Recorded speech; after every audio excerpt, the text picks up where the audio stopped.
Quand j'étais petit, je voulais être vulcanologue. Mon rêve, c'était d'être Claire Chazal. Être styliste, c'est vraiment un rêve d'enfant. J'ai rêvé d'être pilote de F1. Mon rêve, c'était d'être artiste peintre. Je voulais être archéologue quand j'étais, je crois, au CE1 ou au CE2. Mon rêve, c'est de rêver éveillé. Entreprends tes rêves, le podcast des rêveurs qui passent à l'action. C'est une invitation à découvrir les coulisses de l'entrepreneuriat avec mes invités. C'est sur toutes les plateformes d'écoute. Je suis Mathilde Chevalier, consultante pour les entreprises. Je propose des accompagnements individuels sur mesure et j'anime des ateliers en groupe en m'appuyant sur l'intelligence collective. J'accompagne à la fois sur le mindset entrepreneurial et sur les étapes de projet concrètes et opérationnelles pour développer ton activité. Pour en savoir plus, rendez-vous sur Les Vedettes en scène. Belle écoute. Toutes ces années d'entraînement pour cette flèche. Pour les exceptionnel. Bravo madame. Qui n'arrive pas à rester sur ses pieds. Elle est en larmes. Médaillée olympique, elle crée l'histoire, Lisa. Bravo Lisa. Tous les possibles, disait Nicolas. Elle va le faire. Mais tous les possibles, c'est sur vous. Allez Nico, jusqu'au bout. Allez, Nicolas. Champion olympique. Il va mettre du nez. Oh là là, 5 secondes 48. Sans le sens, on n'y arrivera pas. Et qu'est-ce qui fait sens pour toi aujourd'hui ? Moi, ce qui fait sens, c'est de devenir la meilleure dans mon sport. Et de devenir la meilleure dans mon sport, c'est être championne olympique.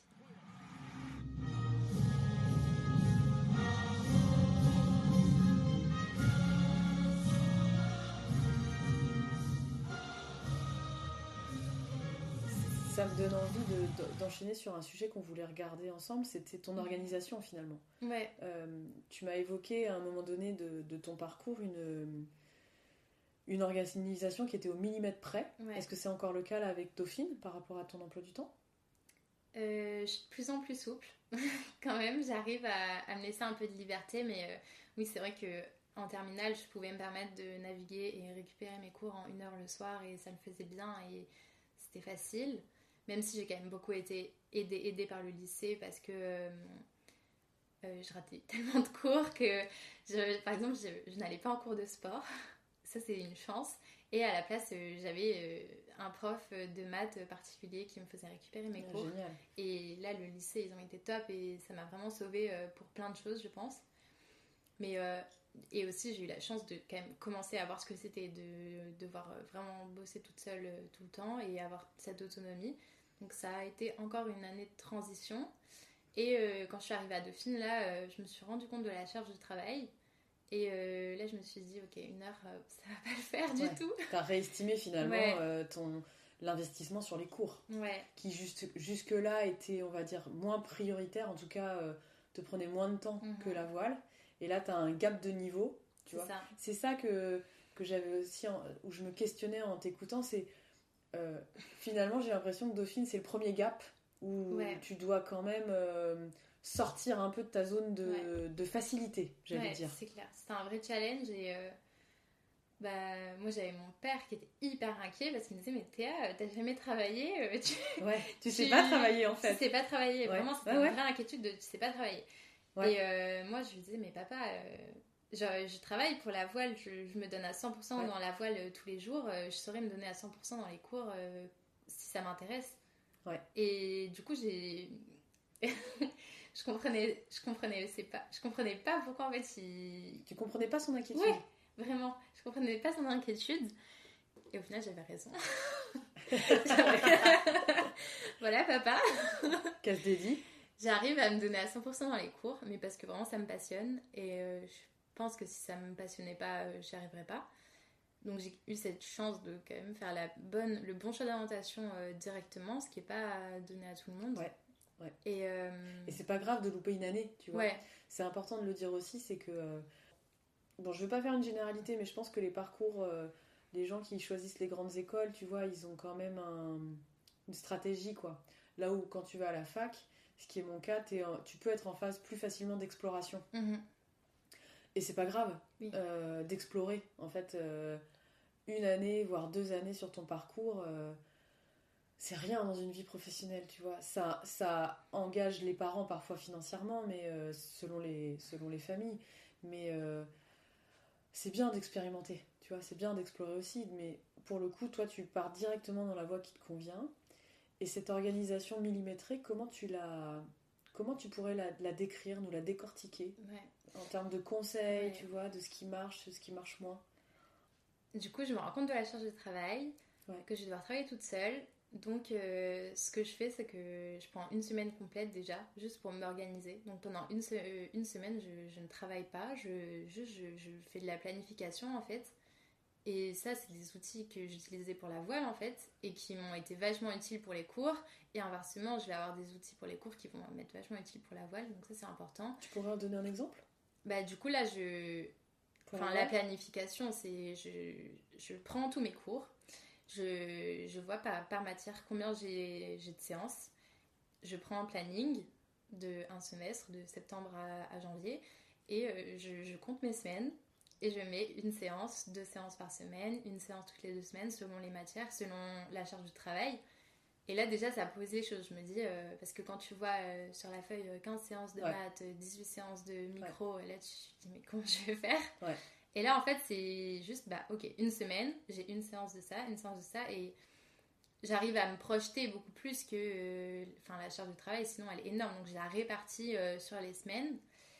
J'ai un planning, j'ai un petit cahier en fait où je note toutes les semaines tout ce que je dois faire dans ma semaine pour mes cours, et après je répartis dans ma semaine. Le lundi je fais les maths, le mardi je fais le droit, le mercredi je fais la compta, et comme ça je suis en septembre et je sais déjà qu'est-ce que je vais faire pendant ma 3e semaine du mois de novembre. Et un outil de voile que tu as utilisé dans les études, que tu as transposé dans tes études. Ça c'est un outil de voile. C'est à la voile qu'on fait la planification. On prend le planning, on regarde les charges d'entraînement, les volumes, combien de temps on va naviguer, quel moment on fait notre préparation physique, et je l'ai utilisé pour faire mes plannings. Et tu planifies heure par heure, quasiment. Et du coup voilà, d'abord je planifie sur un semestre, après je répartis sur mes semaines, dans ma semaine je répartis mes matières sur mes jours, et après là, je rajoute au fur et à mesure, parce que la voile, c'est quand même un sport d'extérieur. On ne peut pas savoir à l'avance combien de temps on va s'entraîner, à quelle heure. On dépend du vent, on dépend des vagues, de la météo. Donc tu prévois large pour la voile parce que c'est plus, imprévisible. C'est ça. Du coup, je me dis qu'il me faut 3 heures par jour pour bosser une matière. J'ai 1 matière par jour. Et après, au jour le jour, du coup, je m'arrange. Donc si je m'entraîne l'après-midi, je vais faire mes 3 heures le matin. Et le rythme que j'ai beaucoup eu, c'est que... Ça aussi, c'est un outil que mon entraîneur m'a donné, que je recommande. De faire la chose la plus importante en premier, le matin. Et pour moi, c'était les cours, c'était le plus important, parce que j'y consacrais peu de temps. Donc je voulais vraiment que ce soit du temps qui soit efficace. Donc le matin, je me levais, je bossais mes cours. Et après, je fais le reste. En méthodologie, c'est le Eat the Frog. C'est soit commencer par le plus difficile, soit commencer par le plus important. Mais le plus difficile peut être le plus important. Oui, tu vois. Là où moi j'aurais tendance, tu vois, en t'écoutant, je me dis comment je fais moi je commence par ce que j'aime bien quand même. J'aime bien, ça me motive. Alors moi, tu vois, du coup, c'est sur ma semaine. Sur ma semaine, je mets le lundi 1 matière facile. Le lundi, 1 matière facile, comme ça, j'ai envie de travailler. J'ai envie de commencer, c'est facile, c'est bon, c'est facile, je fais.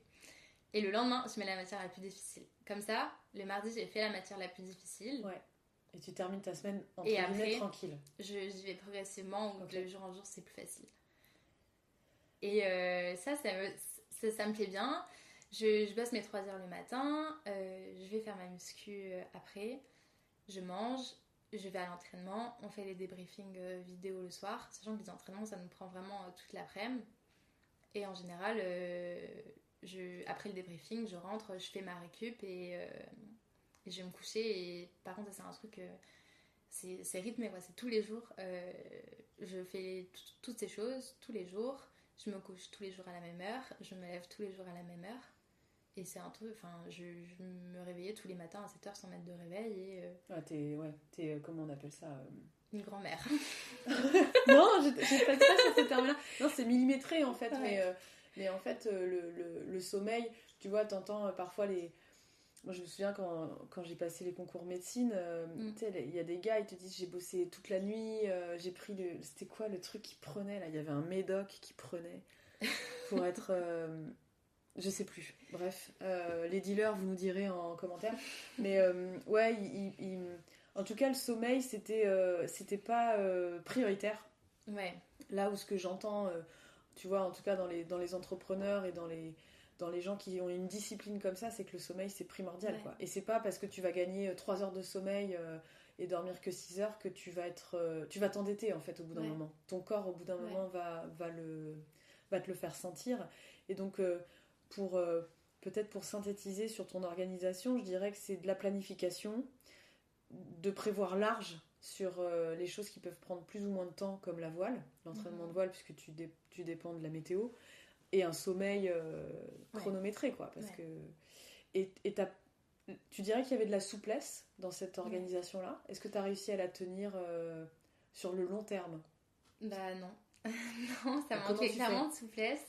Je reviens sur le point du sommeil, pour moi c'est essentiel. Et, enfin, dans le sport ça paraît évident parce que on a besoin de notre corps et c'est notre outil de travail, mais enfin, pour travailler aussi, hein, quand je travaille, si je suis fatiguée, je peux pas.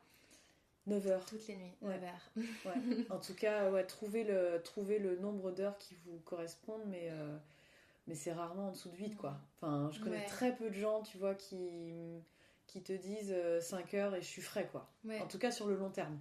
Sur le long terme, j'entends. Hein. Ouais, je suis d'accord. C'est un truc que j'ai remarqué où si je me couche et que je mets pas de réveil, 9 heures après je suis réveillée. Et peu importe l'heure à laquelle je me couche, 9 heures après je suis réveillée. Et la souplesse que tu évoques là, finalement, j'entends pas de place pour le coup pour tes amis et ta famille dans cet emploi du temps-là. Ça a été le cas sur du court terme et c'est quelque chose qui t'a manqué, que t'as mis en place après?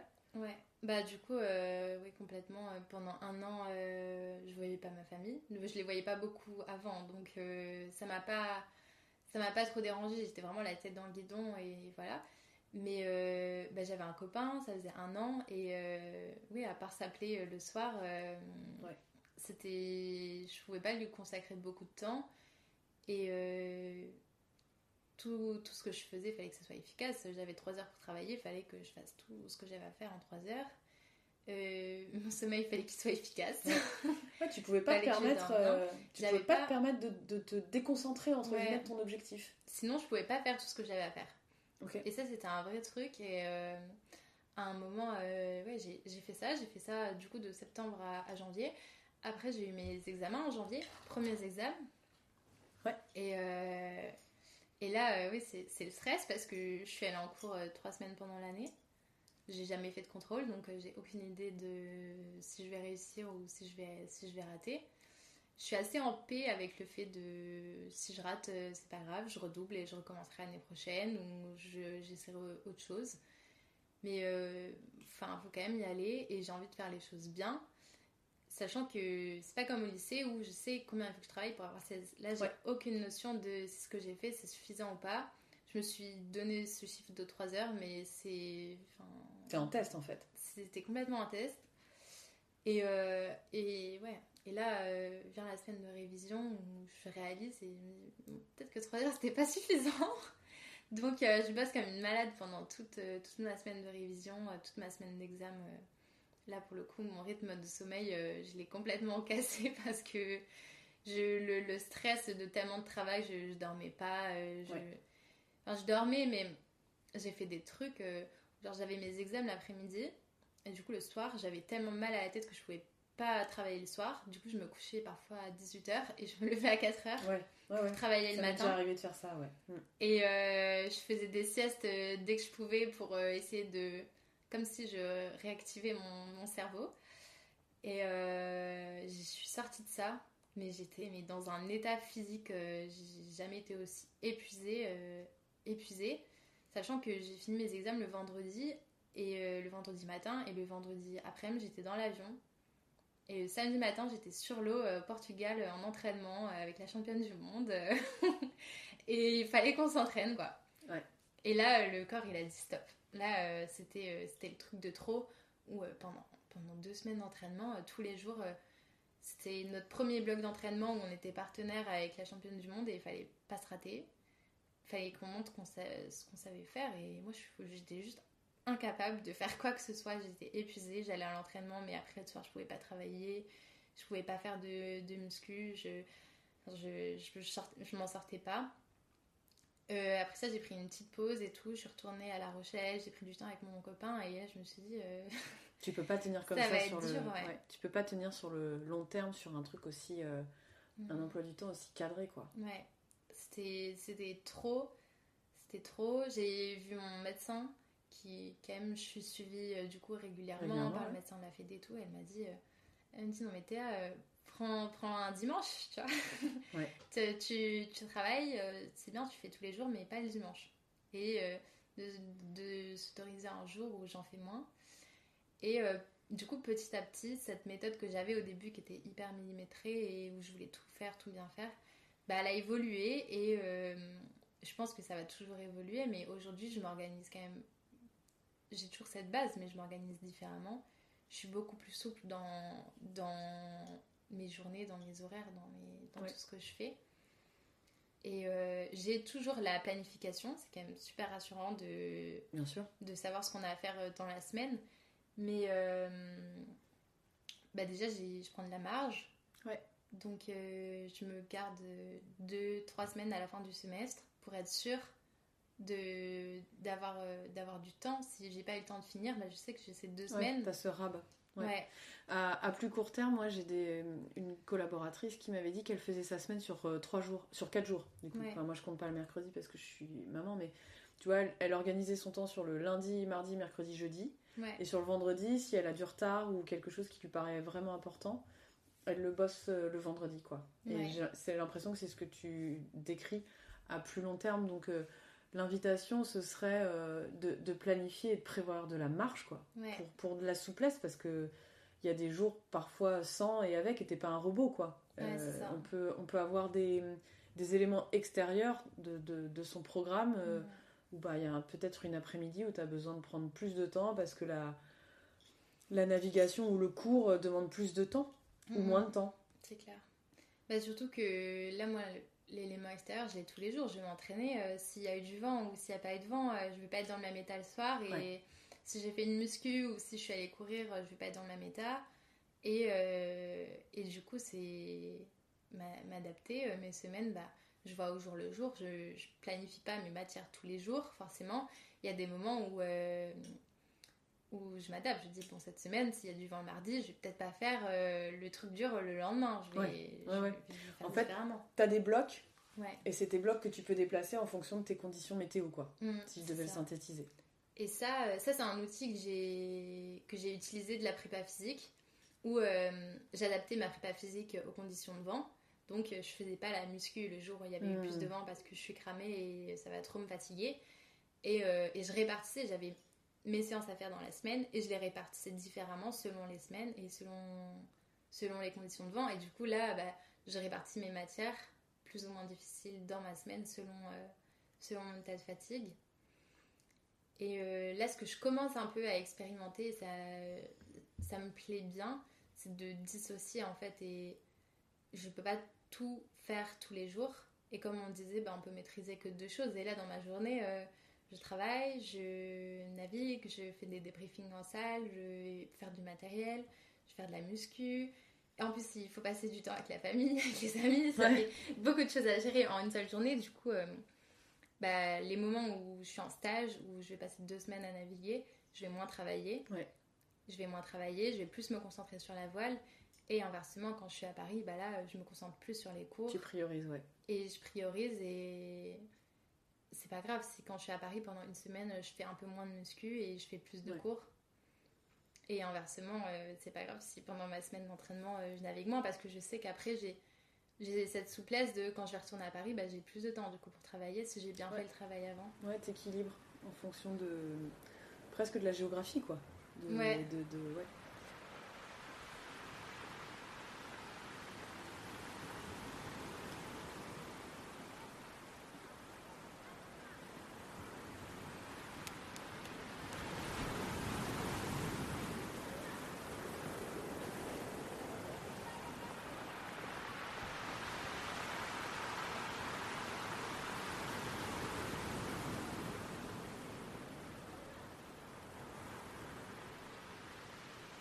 un sujet que tu voulais aborder, c'est la préparation mentale. Ouais. Je suis trop contente d'aborder ça. Que tu voulais aborder, donc je te laisse lancer le sujet. Et du coup, j'ai la chance d'être suivie par une préparatrice mentale depuis la première, il me semble. Donc assez jeune. C'est le Pôle Espoir qui m'a payé ça et qui m'a permis d'être suivie. Ouais. Génial. Donc, c'est une chance. C'est quand même un budget. Je voyais pas ça comme un axe essentiel à la performance avant parce qu'on a tellement du coup de choses à faire dans nos journées que la prépa mentale, c'était pas, ça me paraissait pas essentiel. L'état d'esprit, pour toi, ça te paraissait pas aussi complémentaire que la préparation physique? Ça faisait pas partie des choses importantes? C'est pas valorisé par le milieu, quoi. D'accord. Ah, c'est pas valorisé, ok. C'est pas... ça m'étonne. D'accord. Bah, quand tu rentres en Pôle Sport, tu fais des tests. Et on te fait des tests physiques, on te demande de faire des tractions, de faire des squats, mais on ne te demande pas de passer un test mental. D'accord. Donc, la prépa physique, c'était vraiment très central, surtout... sur mon support, c'était hyper important. Ok. Juste, je m'arrête sur la préparation physique. C'est important...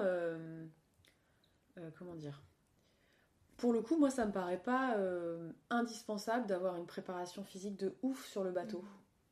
Mais peut-être que je me trompe. Là, je découvre pendant l'interview qu'une régate France, me semble-t-il, ou à l'échelle internationale, c'est 5 jours. Ouais. Donc physiquement, c'est éprouvant d'être 5 jours d'affilée sur l'eau. Ouais.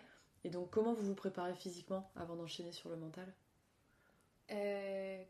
Déjà, on passe pas 5 jours sur le non-stop, on rentre le soir, on dort. Oui, vous dormez pas sur le bateau, surtout sur le laser. Dans un lit, voilà. Genre sac de couchage avec tant de quechua sur le laser, c'est pas possible. Le laser, c'est un tout petit bateau. On fait des courses, on reste au bord et on rentre chez nous le soir, mais ça dure quand même 5 jours, 6 jours. Ouais, mentalement, il faut être prêt parce que c'est très long et c'est fatigant, et physiquement... il faut être prêt à la fois se donner musculairement pendant la course qui va durer que 1 heure.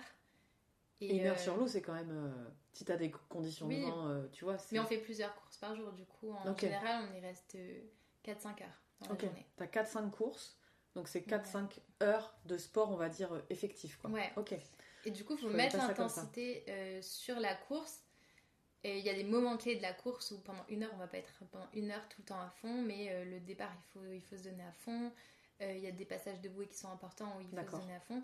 Et là, c'est hyper sollicitant musculairement, surtout en laser. Et c'est un des bateaux qui demande le plus. Et du coup, il y a des questions de gabarit où il y a un poids qu'il faut faire. Et si tu fais moins, le bateau est pas fait pour quelqu'un qui fait moins que le poids. Et c'est très difficile dès qu'il y a du vent. Quand il n'y a pas de vent, tout le monde a ses chances. Mais dès qu'il y a beaucoup de vent et que le vent pousse dans les voiles, il faut réussir. Tu te fais arracher en laser. Hein. C'est ça. Il faut réussir réussir à naviguer, mais ils sont baladés, quoi. J'adore. C'est très nerveux, en fait, comme bateau. Mais du coup, moi, je m'éclatais parce que je me dépensais physiquement. Et en même temps, ça demande beaucoup de réflexion parce qu'il y a beaucoup de concurrents, beaucoup de bateaux. Et il faut réussir à tactiquer au milieu de tout ça.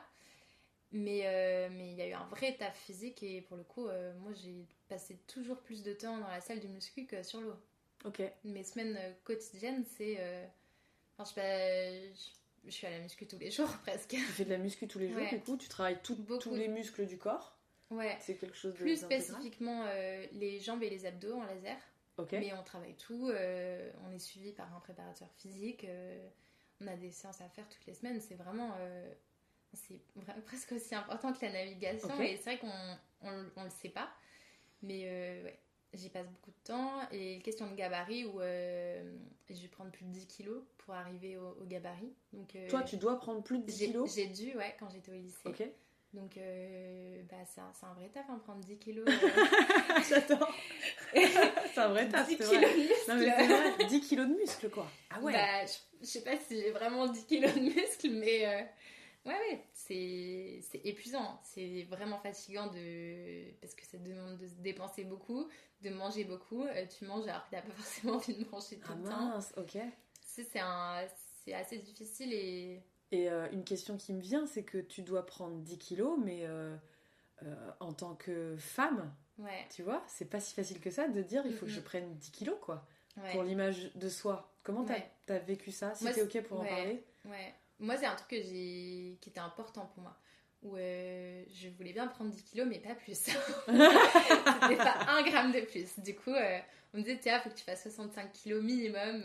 Sinon, sinon tu peux pas venir t'entraîner. Quoi. Ça sert à rien. Tu n'y arriveras jamais si tu fais pas 65 kilos. Je suis en train de faire le calcul pour moi, mais je pourrais pas. Il faudrait que je prenne 15 kilos de muscle. Non, mais tu me reconnais pas, quoi. Ouais, Ah ouais. Et quand t'es dans le truc et tout, tu te rends même pas compte que tu prends du poids, tu fais tes muscles, tu es en groupe et tout le monde essaye de prendre du poids, donc c'est la norme. Oui, c'est la norme. T'es pas à l'inverse, dans un environnement ou au lycée, tu vois, la norme, enfin, tu vois, et là, c'est quand même j'ai vraiment eu cette chance d'être mince, quoi. Ouais. Quand j'étais au collège, pour le coup, la norme c'était d'être mince, et je suis arrivée au lycée et j'étais dans la classe des rugby women. Ah, ok. Et là, ça m'a complètement décomplexée. D'accord. Enfin, moi, ouais, je faisais même pas 55 kilos et elle se foutait de ma gueule. Elle était là, mais t'es toute maigre, mais va manger. Ok. Ah ouais, donc comme quoi l'entourage, tu vois, c'est un fil rouge dans ce que tu nous partages depuis le début, c'est que t'as baigné dans un environnement où c'était normal tu vois, c'est normal de faire de la compétition à haut niveau, c'est normal là, en l'occurrence, de prendre du poids musculaire pour la pratique que tu fais. Et c'est vachement aidant parce que si t'es à contre-courant du groupe, je trouve que ça peut mettre un enjeu d'image qui est pas simple à gérer, quoi, en plus de tout le reste. Ouais, je pense que ça aurait été beaucoup plus dur sans ça. Et voilà, je les ai pris. Merci les rugbyman. Merci. Enfin, les rugby women, plutôt, excusez-moi. Merci pour le coaching et l'acceptation parce que c'est beau. Ouais, non, c'est clair. Mais ça a toujours été un sujet quand même. Dès que je pouvais perdre du poids, j'essayais d'en perdre, mais en même temps, il fallait en prendre. Donc mentalement, c'est dur aussi de jongler et ça te tire dans les deux sens en fait. T'as envie d'en prendre et t'as envie d'en perdre en même temps. Et pour le coup, mon entraîneur, il a été top là-dessus et j'arrive vraiment à discuter hyper librement avec lui. Alors que, tu vois, au niveau au-dessus des instances fédérales, c'est pas forcément compris et t'es pas écouté quand tu leur dis bah non, j'ai pas envie de faire 70 kilos, c'est trop. Et puis même moi. Parce que ça peut avoir un impact sur ta sélection, si j'ai bien compris. Ça peut, ouais. Ça peut, c'est des critères. Hein. Si on sait que le championnat du monde il est dans un endroit où il y a beaucoup de vent, ils vont forcément privilégier quelqu'un qui a un gabarit plus haut.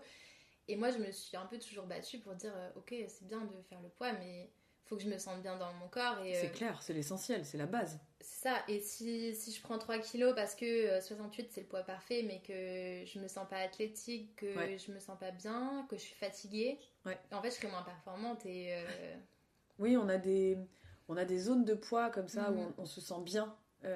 Tu vois, il y a un moment donné où quand tu prends trop de poids, ton corps, il aime pas ça, quoi. Faut le porter, hein. Faut le porter, hein, pépère. mais ouais, et à l'inverse, il y a des poids où, à partir du moment où tu passes un certain seuil, tu te sens fatigué, pour le coup, parce que t'es trop mince. Et tu vois, ça aussi au cours de ta vie, mais trouver le poids idéal où on se sent bien dans sa peau, tu vois, c'est quand même... Enfin, je sais pas, hein, les femmes qui nous écoutent, vous nous le direz, mais en tout cas, pour ma part, ça a été un parcours, tu vois, jusqu'à au moins mes 30 ans, quoi. De savoir à quel poids je me sentais bien. Donc si en plus t'as une injonction d'avoir 15 kilos de trop, la vache. Non, c'est clair. C'est clair, et je suis d'accord avec ça. Enfin, il y a vraiment un aspect mental où en laser, je m'étais dit je vais faire 65 kilos et j'arrivais pas à faire plus en fait. Et j'avais beau faire la muscu et manger pour faire plus, j'arrivais pas à prendre du poids juste parce que je pense parce que mentalement j'avais un blocage et je voulais pas faire plus. Et j'ai réussi à monter à 68, mais c'était laborieux et je me sentais pas bien. Et dès que j'arrêtais de manger ou que j'arrêtais un peu de faire la muscu, je perdais tout. Et là récemment, j'ai changé de support et je m'éclate beaucoup plus dans ce que je fais. De support de bateau ? De bateau, de type de bateau. Et sachant que pendant le changement de support, j'ai fait une pause. Et j'ai perdu tout le poids que j'avais pris. Ouais, comme quoi. Non, mais tu vois, comme quoi. Et dès que j'ai arrêté, je suis redescendue à 60 kilos. Et on m'a dit, Tess, tu veux repartir en catamaran, va falloir retourner à 68. Et là, je pas sûre. Pas sûre. Ouais. Et au final, j'ai repris tout le poids aussi vite que je l'avais perdu, juste parce que je suis tellement motivée et j'ai envie pour de vrai de prendre le poids que j'ai repris et j'arrive à le stabiliser à 68 kilos alors que en laser ça aurait été impossible.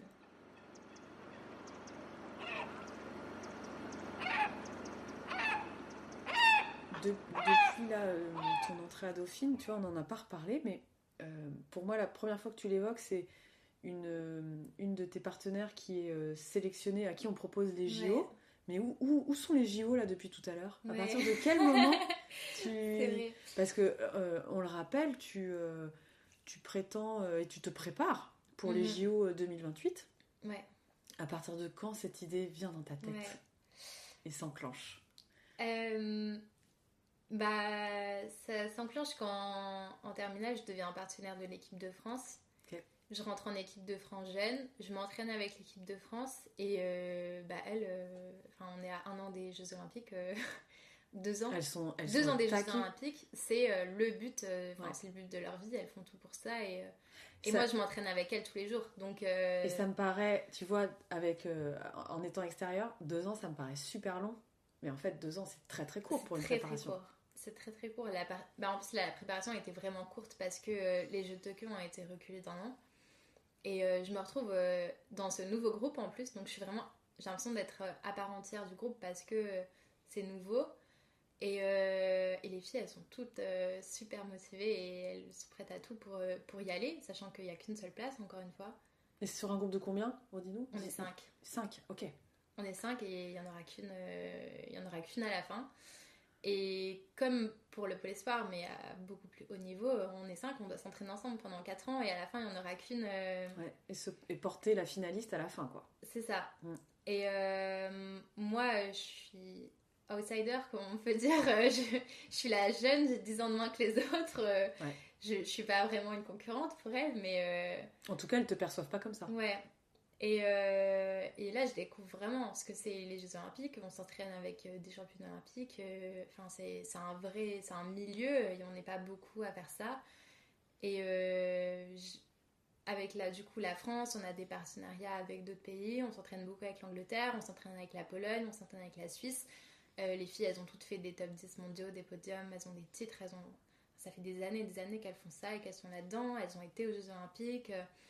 Et du coup là je baigne là-dedans, j'y passe tout mon temps. Mon entraîneur il a une médaille aux Jeux Olympiques. Enfin on vit tous pour ça. C'est le but de tout le monde. Du coup là je découvre ça et franchement c'est génial de consacrer toute sa vie à un objectif. Et moi j'ai mes études donc c'est plus difficile, mais je trouve ça trop bien d'essayer de maîtriser tous les paramètres de la performance et de tout pousser au maximum et d'aller dans des détails que moi j'aurais jamais pensé. Mon entraîneur, j'ai vraiment découvert la rigueur, mais encore plus, où il me disait là ton bateau, Théa, ça va pas bien, faudrait mettre un bout un peu plus fin, ce serait mieux. Et en fait le lendemain je me pointe et genre je pense que je le ferai, mais le lendemain il me dit mais Théa t'as pas changé le boot. Ah ouais, c'est tout de suite maintenant tu prends en compte ce que je te raconte, quoi. C'est ça. Et là je me dis ah oui ok. c'est du détail de tout vraiment tout faire au mieux du mieux tout le temps. Et ça me plaît. C'est ce que tu disais quand on a préparé l'entretien, c'est que tu as utilisé ce terme, tu as dit en fait moi j'aime l'exigence de tout faire bien. Ouais. Comme un art finalement où tu maîtrises tout à des curseurs qui sont au top du top. C'est ça. Et c'est le fait de maîtriser parfaitement à la perfection l'art de naviguer quoi, sur le Qatar. Et c'est pas juste pendant ma compète, c'est toute ma vie. C'est de mon sommeil, de ce que je mange. Je découvre l'alimentation des filles, c'est hyper poussé. Faut avoir les bons apports, les trucs au bon moment, manger le truc et tout. Et mon entraîneur, il a été dur avec moi pour ça, mais je le remercie, quoi. J'arrivais au débriefing après l'entraînement. Premier jour, j'arrive, j'ai pas mangé. Il me dit, non mais Théa, tu peux pas, t'es obligée, genre tu manges après avoir fait un effort, il faut manger dans les 30 minutes. Le deuxième jour, j'arrive, j'ai une barre de céréales. Il me dit, non mais Théa, il faut aussi un apport de protéines. Et le troisième jour, j'arrive, j'ai ma barre de céréales et mes pâtes et ma viande. Alors il me dit, non mais il faut aussi... Et au fur et à mesure, à la fin, j'avais ma vraie routine où j'avais tout ce qu'il fallait. Et j'avais ma barre, mes pâtes, mon shaker de protéines, mon eau, mon truc. Et de tout maîtriser, franchement, c'est génial. Ouais, ça te plaît d'être dans cette... dans cette discipline. Moi, le terme que j'entends, c'est de la discipline. Ouais. Vraiment. Et la préparation mentale, alors, tu disais que depuis la première, tu avais une préparatrice mentale. Tu peux nous en dire un peu plus ? Du coup, ce que j'ai travaillé au lycée, c'était vraiment tourné vers la gestion des émotions. Ok. Et écoutez bien, ça va vous intéresser. La gestion des émotions, c'est quelque chose, c'est un sujet très vaste. Moi, ça m'a changé la vie au quotidien, en fait. Et le problème que mon entraîneur a identifié, c'est que j'avais trop de hauts-bas. Donc j'arrivais en compétition, j'étais hyper excitée, trop contente. Je courais vraiment partout sur le parking pour discuter, aller voir les gens. J'étais à 10 000%. Il y avait un truc qui se passait pas bien, que j'avais eu un problème. Et là, c'était au fond du gouffre, ça allait pas du tout. Je pouvais pleurer, m'énerver, tout ce que je voulais. Et ça repartait, et c'était les montagnes russes tout le temps. Ouais, c'est instable. Et c'était épuisant pour moi. Je pense que c'était épuisant pour tout le monde. Parce que de m'avoir qui crie et qui pleure toutes les 5 minutes. Dans la même journée, dans la même heure. Bon, écoute. Ça devait être difficile à gérer pour tout le monde. Et pour le coup, ça m'a vachement aidée. Du coup, je la voyais toutes les 2 semaines. Au départ, c'était plus on discutait de un peu tout ce que je voulais, de ma vie, de ce qui s'était passé récemment, des problématiques que j'avais eues. Et après, on est allé plus dans chercher des outils un peu précis pour m'aider. S'il y a eu des moments où j'étais stressée, de faire de la respiration. Mais moi, juste de parler avec quelqu'un, déjà, ça me... C'est ce que j'allais te demander. Ça me faisait un bien fou, en fait. Puisque tu l'as nommé celui-là comme exemple, sur la gestion des émotions, quels outils tu pourrais nous partager sur ça ? Qui te parle à toi, c'est difficile. Que tu as mis en place. C'est difficile parce que moi, j'ai l'impression que ça a été plus progressif et au fur et à mesure... Mon entraîneur, il me dit Théa, t'es devenue quelqu'un de calme. C'est bizarre, quoi. C'est bizarre, t'es trop calme. Et du coup, mais je sais pas si on peut vraiment dire que c'est un outil, mais les moments où je suis super contente, parfois me retenir un peu et me dire que je garde mon énergie c'est comme et mes bonnes ondes pour après quand j'en aurai besoin. Tu te réancres sur l'énergie et tu la canalises. Tu la gardes en toi plutôt que de l'extérioriser avec de la joie et de la partager, entre guillemets aussi. Peut-être. Tu partages peut-être moins l'émotion. Ouais. Mais c'est difficile, hein, c'est un travail sur soi, mais moi, c'est pareil, ça me préserve. Moi, sinon, c'est invivable. Je suis tellement fatiguée d'être contente, quoi. Ouais. Moi, je suis hyper émotive, alors je vois tout à fait ce que tu veux dire dans ces phases d'excitation où tu vas vivre quelque chose de fort et... le monde, il t'appartient, quoi, dans ces moments-là. Et c'est très, très, très intense corporellement, tu vois. Là, je parle corporel. Là où j'ai appris à prendre conscience de ces variations, tu vois, déjà. Si on devait vous proposer un espèce de protocole, c'est déjà, encore une fois, c'est de la reconnexion corporelle. C'est déjà, je prends conscience que là, je suis trop excitée par la régate que je suis en train de vivre. Tu vois, il y a un truc d'énergie, juste de prendre conscience et peut-être de le savourer de soi à soi, tu vois, plutôt que d'essayer de le partager à l'extérieur. Ça te parle. Moi, il y a vraiment un rapport aux autres qui est hyper important. Et mais là, du coup, j'ai découvert ça parce que maintenant, je suis du catamaran, donc je suis en double. Et j'ai commencé avec quelqu'un qui était hyper réservé et qui ne communiquait pas, en fait. Ah merde. Et du coup, je pense que le mec, il a dû rien comprendre parce que moi, j'arrivais, premier jour de compète, je lui sautais dessus, je criais, je parlais non-stop, je faisais plein de trucs dans tous les sens. Ouais, t'avais besoin de partage. Et j'avais vraiment besoin de partager avec les gens, en fait. Ouais, et puis d'autant plus, j'imagine, dans un contexte qui est très inédit. Ouais. Tu vois, oui, en plus. Où vous êtes peu finalement à partager ça, à le vivre. Et du coup, de pouvoir le partager, c'est quand même du bonheur, quoi. Ouais. Du coup, ça c'est assez récent, mais maintenant, j'essaye de prendre conscience des gens avec qui je suis, parce que quand même, le groupe, les partenaires et tout, peut-être qu'il y a des gens avec qui je peux pas faire ça, et de m'entourer de gens qui me ressemblent, qui ont aussi ce besoin de partager, et de le faire au moment opportun, en fait. Finalement, du coup, si j'ai bien compris, ton coéquipier est un homme. Oui. Oui. Ok, en catamaran, on peut mixer, c'est mix là où en... Obligatoirement. Obligatoirement mixte. Ah, ouais. je l'ignorais, d'accord. Là où en laser, c'est des catégories qui sont exclusivement féminines ou masculines. C'est ça. Pour des raisons de gabarit, j'imagine. Oui, exactement. Okay. Et en kata, vous devez mixer. En kata, on doit mixer, donc ça c'est nouveau. Parce que moi j'ai toujours fait du laser, de l'optimiste toute seule. Et là, il y a quelqu'un d'autre avec toi sur le bateau. Donc faut le gérer. Et surtout s'il parle pas. S'il parle pas. Parce que du coup c'était horrible parce que je parlais, tout ce que lui il parlait pas, c'était moi qui parlais à sa place. Ah mince, presque. tu te faisais un monologue, un dialogue à deux quoi. Enfin un dialogue toute seule ouais, quoi. C'est ça. Ok. Salut, ça va? Ouais, moi ça va, je suis super contente d'être là. Ok. Ouais, j'imagine très bien. J'imagine trop le truc. Mais c'est génial aussi d'avoir des personnalités complètement opposées, ça matchait vachement bien du coup parce que on était tellement différents. Ouais, moi ce que je trouve intéressant dans ce que tu dis, enfin en tout cas qui est transposable à l'entrepreneuriat, c'est que souvent on te partage que les équipes qui marchent sont justement des équipes complémentaires.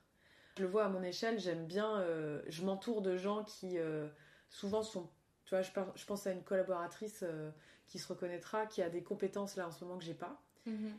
Et qui est plus tempérée, tu vois, je m'ajuste avec elle et je m'imprègne de la façon, de la posture, de la façon dont elle fonctionne pour finalement gagner entre guillemets en compétences là où elle est meilleure, tu vois ce que je veux dire? Ouais. Je trouve ça super agréable d'ailleurs les gens dont je m'entoure là en ce moment ne sont que des gens dans la tempérance parce que je sais que c'est un truc, du bien. tu vois, ça, en fait ça me repose quoi. Ouais. Ça me repose et c'est ce que j'entends dans ton binôme quoi. Ouais. Je sais pas lui comment il est après la session, hein. Je sais pas si lui ça le repose. Je pense pas. Hein? Mais j'ai changé récemment de coéquipier et là j'ai quelqu'un qui est comme moi. Ah, d'accord. Et du coup c'est complètement différent là, on rigole, c'est... Pour l'instant on n'a que des hauts, on n'a pas de bas, mais je pense qu'on se fatigue aussi sans s'en rendre compte, tu vois, de toujours parler, de partager, d'exprimer. C'est ça. Et du coup ça va être un nouvel équilibre qu'il va falloir trouver et du coup, déjà, moi, de réussir à être en phase avec moi-même, de me canaliser moi-même, si en plus, il faut réussir à comme tu dis, se coordonner un peu avec l'autre, de si tous les deux, on est surexcités, comment on fait pour redescendre et pour se calmer. Et puis, si vous avez une phase down tous les deux, faut savoir... Ça encore jamais arrivé, mais ouais, c'est clair. Du coup, on a commencé la prépa mentale à deux, parce que jusqu'ici, j'étais suivie toute seule, parce que je naviguais toute seule. Et là, on a fait un rendez-vous pour l'instant, c'est le tout début, mais... Elle n'a pas eu le temps d'en placer une, la préparatrice. C'est vrai qu'on a beaucoup parlé. mais ouais, je pense que ça va être super intéressant d'avoir nos outils à deux. C'est nouveau pour moi, donc c'est difficile d'en parler, mais... Oui. D'apprendre à se connaître, de savoir dans quel moment l'autre est en stress, il a besoin d'aide, il a besoin de... Et dans quel moment on a... Pour réussir à ce qu'on s'aligne, en fait, et qu'on soit sur la même longueur d'onde et qu'on se comprenne. Et toi, dans ta représentation, si tu y as déjà pensé, ce serait quoi un coéquipier idéal en compète? Le jour des JO, un coéquipier idéal? C'est soit l'un soit l'autre pour moi. C'est soit t'as quelqu'un qui est comme toi et du coup là c'est...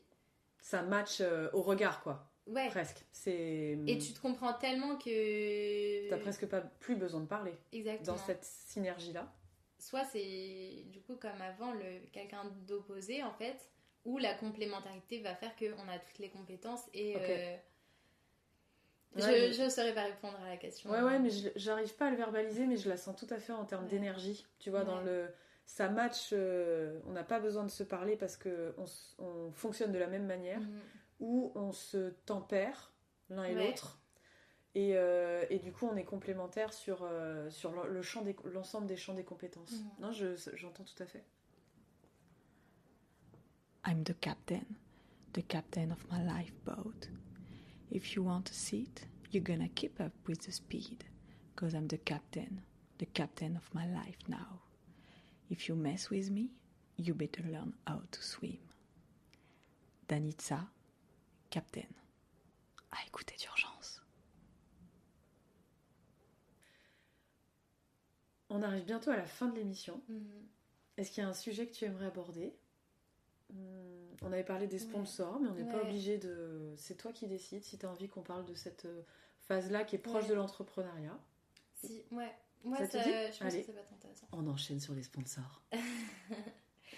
Du coup, on a ce nouveau projet en Accra 17.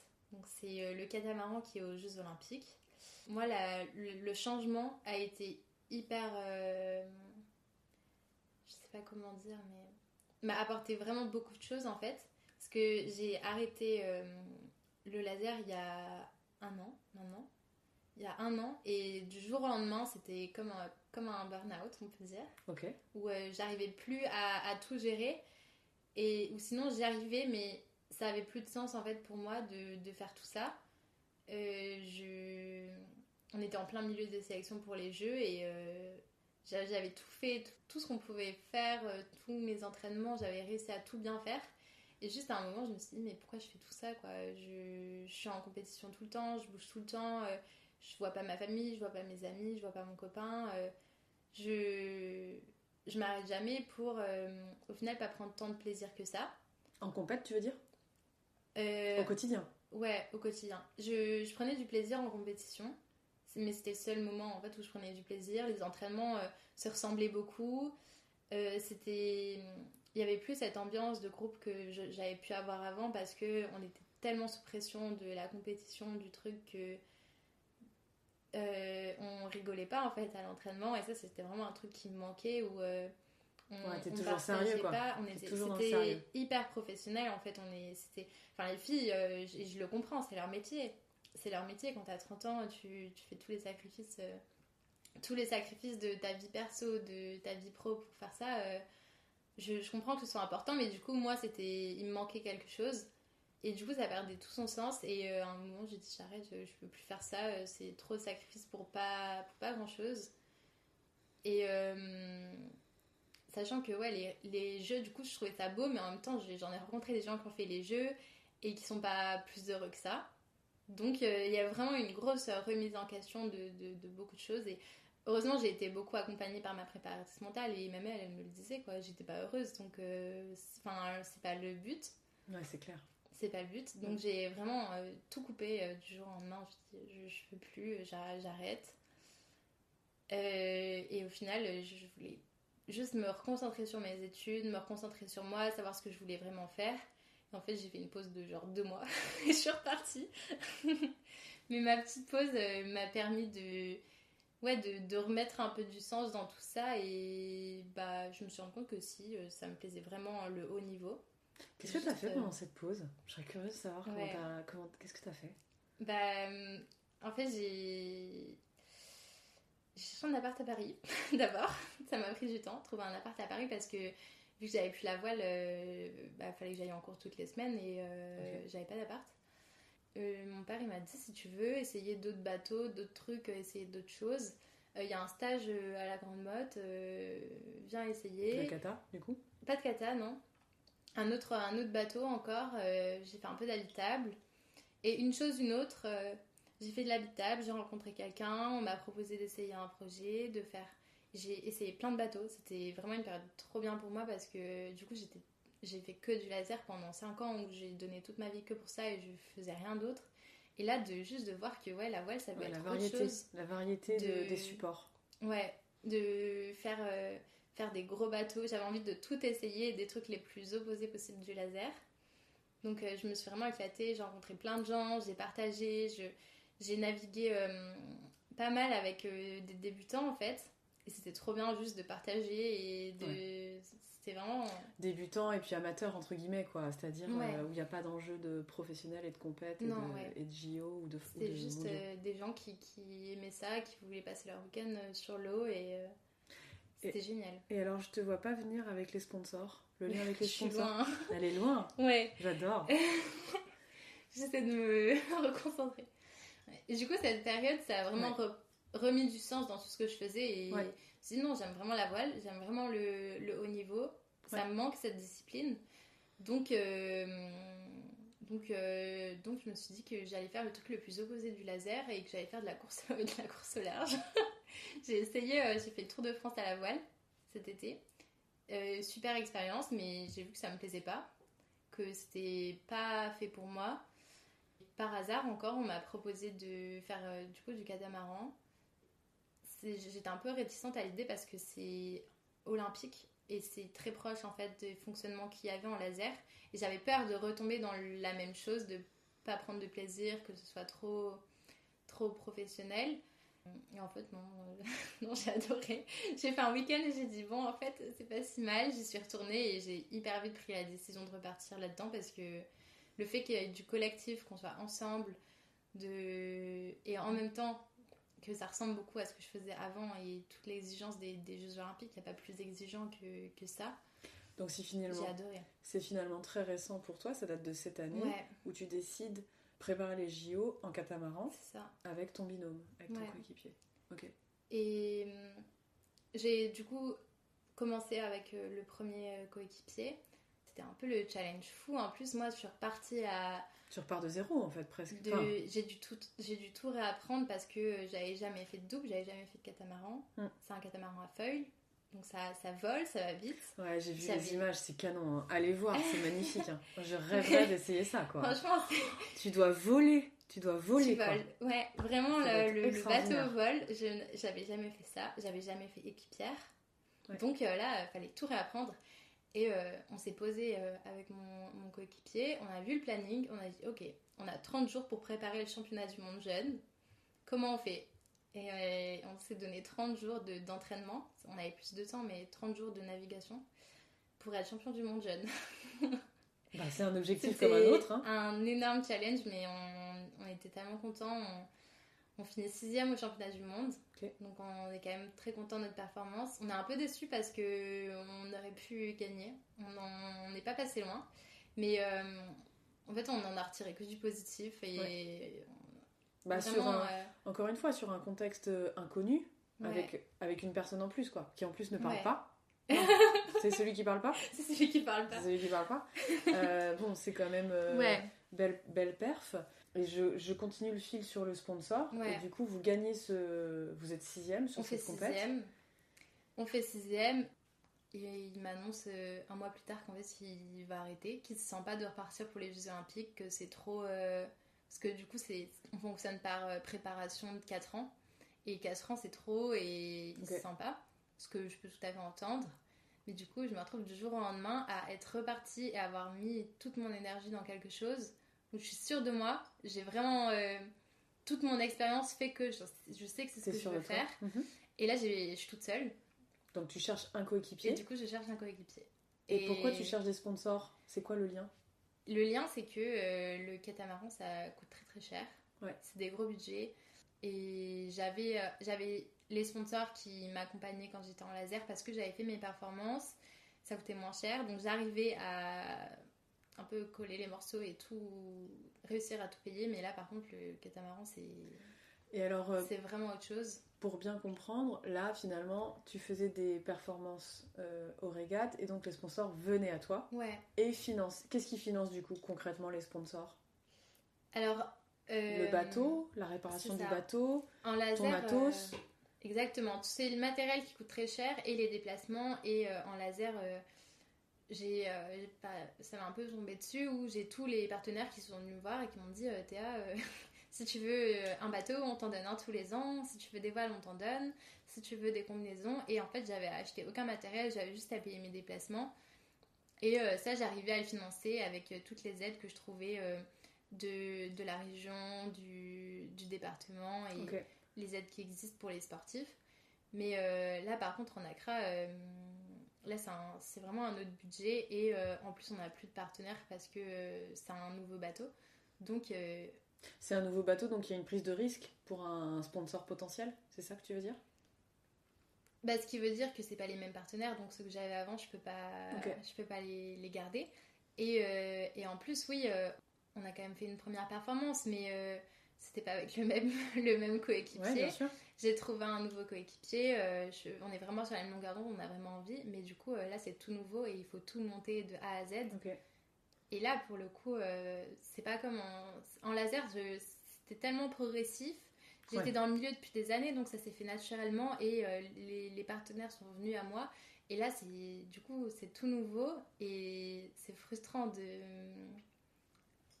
d'avoir tout, de savoir ce qu'on veut faire, mais après comment on le réalise et comment on fait...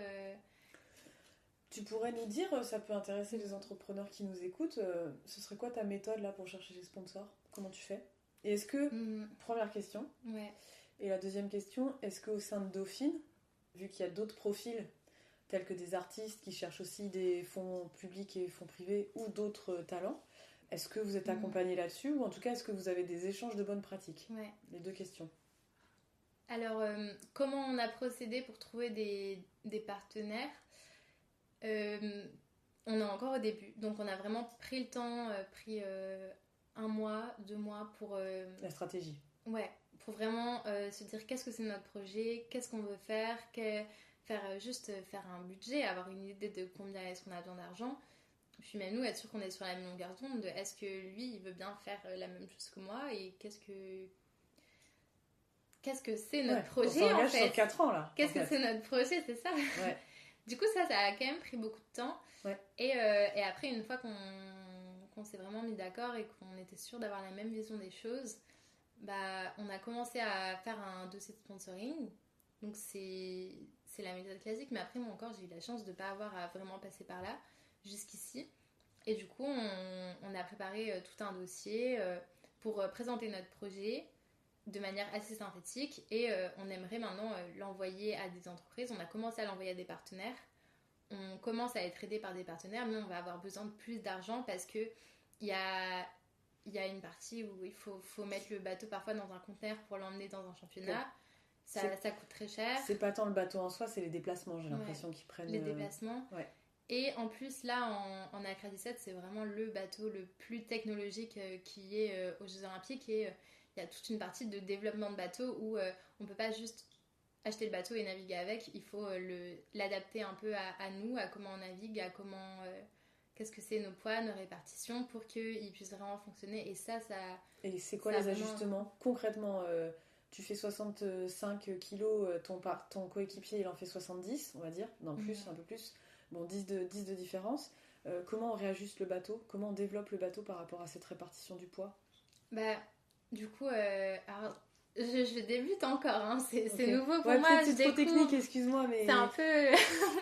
Je maîtrise pas encore tout, mais... le bateau, en fait, on est accompagné par des ingénieurs. On va le faire scanner pour savoir comment est-ce qu'il est, s'il est équilibré, parce que vu qu'il vole, il faut un équilibre parfait sur la répartition des poids, au millimètre pour que ça vole, en fait, tout simplement, et que ça vole correctement. Et en plus, c'est des matériaux qui coûtent cher, il faut pas que ça casse.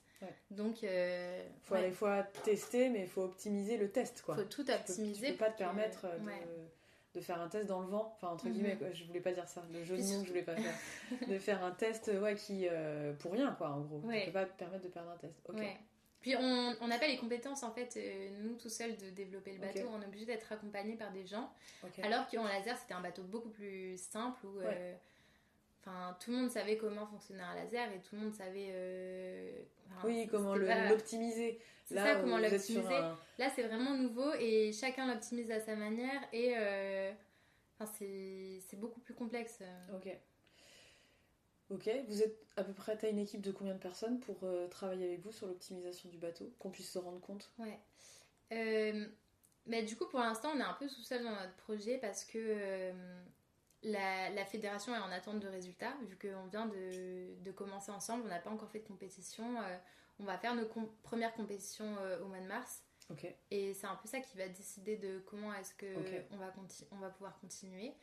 Et on s'entraîne avec le pôle France de la Grande Motte. Donc on a nos partenaires d'entraînement, les autres navigants. On a un entraîneur qui nous suit sur l'eau. On a un préparateur physique, il nous aide quand même pas mal. J'ai toujours la prépa mentale. Il y a le pôle France qui nous met à disposition des outils pour qu'on puisse mesurer les bateaux, les voiles. Et on va dire que déjà là c'est la fédération qui vous soutient. Et qu'en fonction des résultats que vous allez faire au mois de mars, ça peut aller beaucoup plus loin. Ça peut aller beaucoup plus vite et beaucoup plus loin. Et que là, on va dire que jusqu'au mois de mars, vous êtes en préparation des dossiers en vue de vos résultats, quoi. Mais il va quand même falloir y aller, faire les compétitions, emmener les bateaux, payer les logements. Et pour ça, il faut qu'on trouve déjà du budget maintenant. Et c'est assez difficile comme période parce qu'on n'a pas encore de résultats. Du coup, c'est difficile de justifier... vous avez un parcours. D'argent. Oui, voilà. Vous avez votre parcours. On a fait nos résultats chacun de notre côté, mais pas encore ensemble. Ensemble, ok. Ouais. Donc pour un sponsor, c'est un pari. Ouais. Sur 2 profils, quoi. J'adore les coulisses. Ok. Autre chose ou on passe au mot de la fin? On peut passer au mot de la fin. Ok. Alors, mot de la fin. J'aimerais partager, moi, ce que je retiens de tout ça, de toutes mes expériences, et c'est qu'il faut que ça ait du sens, en fait. Et c'est bien de faire plein de choses, mais il faut qu'il y ait un but, et il faut qu'on ait envie, qu'on prenne du plaisir dans ce qu'on fait, et que ça ait du sens, et sans le sens, on n'y arrivera pas. Et qu'est-ce qui fait sens pour toi aujourd'hui? Moi, ce qui fait sens, c'est de devenir la meilleure dans mon sport. Et de devenir la meilleure dans mon sport, c'est être championne olympique. Donc, ok, en route. Ouais. Merci Théa. Il me reste à te souhaiter le meilleur. Rendez-vous dans 4 ans. Ouais. En route pour les JO. Merci à toi. Merci.